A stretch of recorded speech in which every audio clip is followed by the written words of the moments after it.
Hey, I'm John Cannell, and today on Preppy Kitchen, we're making a rich and creamy tomato soup. So let's get started. To make this recipe, you need 2 cans of whole peeled tomatoes, onion, garlic, olive oil, a little butter, a dash of sugar, some stock or water, cream, salt and pepper, basil, and any other herbs that you love. First off, we're gonna do some prep work. Grab a Dutch oven or a big pot. We're gonna make a lot of soup, so you don't want a little tiny pot that's overflowing. Good tomato soup has tons of flavor. So to get that started, I'm chopping up 1 and a little bit extra of yellow onion. Just give it like a nice chop. My twins, Lachlan and George, are obsessed with tomato soup. Today we're basically snowed in. There's like black ice on the road. It is a wintry day. This is like the perfect thing to warm you up on the inside and get to all those cozy vibes. My eyes! Onion aside, now it's time for 6 cloves or more of garlic. You can let me know in the comments what you would be adding to this recipe.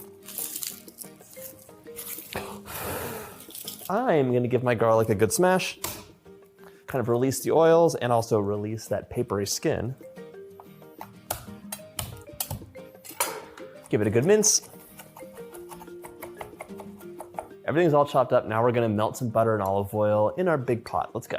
Open that Dutch oven up. We're adding 2 tablespoons of butter right into the pot, along with 3 tablespoons of olive oil. Let's set this over medium heat. As soon as the butter is melted, we can start adding in the onion and get to cooking. My butter is melted, it smells amazing already. I'm gonna add the onion in and get to stirring. It needs to be translucent and softened before we do anything else. Okay. You'll be stirring occasionally for about 8 minutes, and during this time, the onion's sugars are breaking down and you're getting a wonderful depth of flavor added to the soup. I'm not adding the garlic yet because of course it would really get burnt, crispy, and bitter if it was added along with the onion. The onion takes a long time for those sugars to break down. The garlic cooks and burns like that.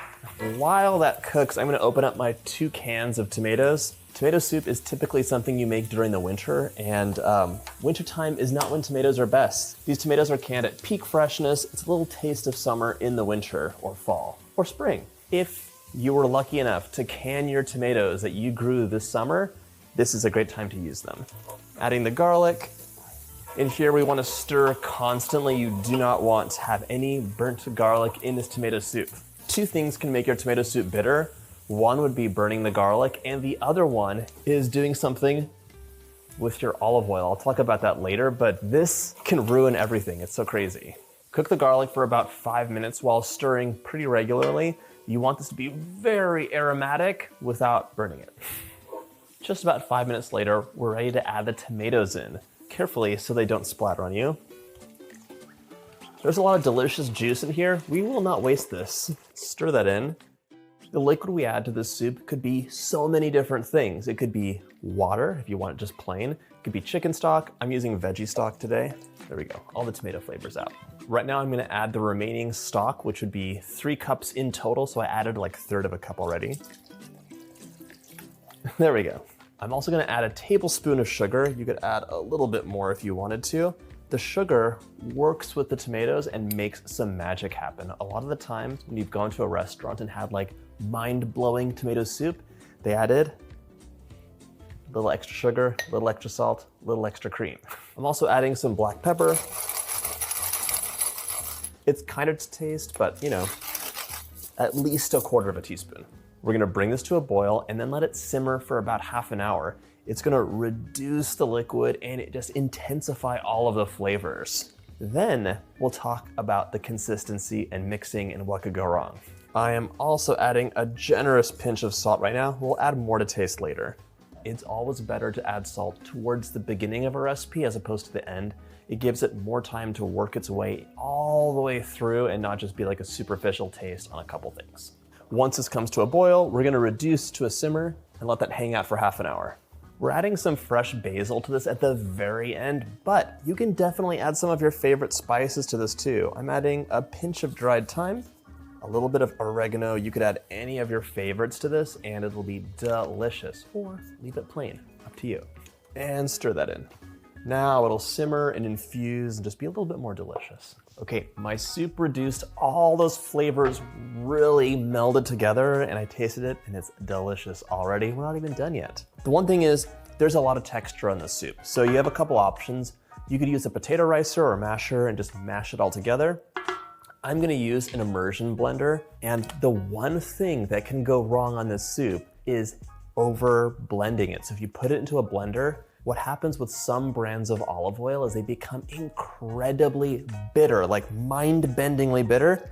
So don't do that. Don't overblend your soup, or use veggie oil instead.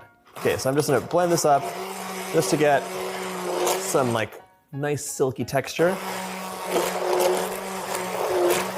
This is so fun. We're finishing this off with a little bit of cream. You can also add some salt and pepper to taste at the very end. Stir that in, and the cream adds so much richness and mouthfeel and really balances out the acid from the tomatoes.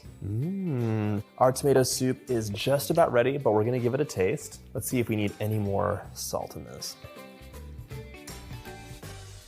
That is really nice. Get a ladle. Fill your bowls up. This is a great moment for some homemade crunchy croutons or like a nice big crusty loaf of bread. And then a little torn basil to finish it off, and you're ready to enjoy. That is the perfect remedy for a cold day. It is delicious. I hope you get a chance to make this recipe, and if you like this video, check out my cozy playlist.